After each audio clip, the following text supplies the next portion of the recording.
Hello, my friends, hello, and welcome to the stately Vaughan Manor, where Roger and I have returned for misery. So, recently, I got an email from a viewer who has been watching my channel apparently for a long time. And this viewer offered me some constructive criticism, Roger. Constructive criticism. This viewer says, said basically, I'm going to paraphrase. It's a long email. This viewer basically said that my channel used to be better than it is now because I would talk about a wider range of books back when I started. Whereas now, my channel has just turned into Garbogust every month. That was this viewer's words, Garbogust every month. And now, I just read and talk about trash. I just read and talk about trash, Roger. Now, this is true. But so what? Can I help it if my reading is refined? I know what I like, Roger. But this longtime viewer basically said, you should read more widely. You should try to read outside your comfort zone. My comfort zone, Roger. Person doesn't know the manner very well. So, comfort zone. And dared me. I guess, apparently, around this time of year on BookTube, a bunch of lunatics read Jane Austen. And this longtime viewer dared me to read a Jane Austen book. A book by Jane Austen.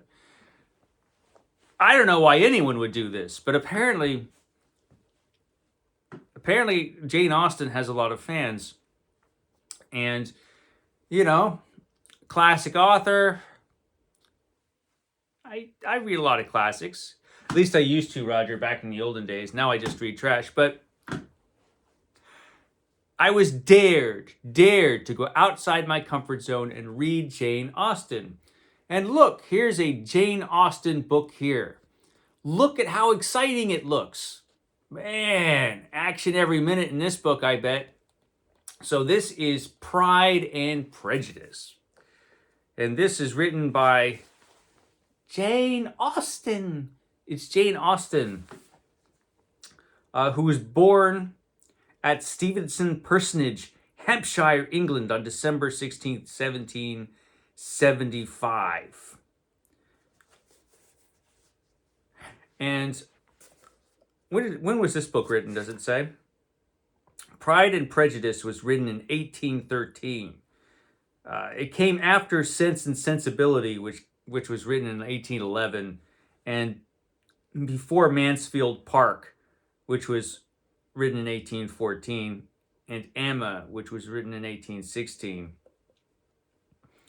And she finally relieved all our suffering on July 18th, 1817, and passed away, before inflicting upon us any more of these books. But apparently, I have to read a Jane Austen book. So let me read a little bit of the back here and find out what this is all about. Jane Austen, Pride and Prejudice. The romantic clash of two opinionated young people provides the sustaining theme of Pride and Prejudice. Vivacious Elizabeth Bennet is fascinated and repelled by the arrogant Mr. Darcy, whose condescending airs and acrid tongue have alienated her from her entire family. Wow, Roger, can the stakes get any lower? Their spirited courtship is conducted against a background of assembly hall flirtations and drawing room intrigues. Jane Austen's famous novel captures the affections of class-conscious 18th century English families with matrimonial aims and rivalries. Her people are universal. They live a truth beyond time. Change or caricature. Caricature.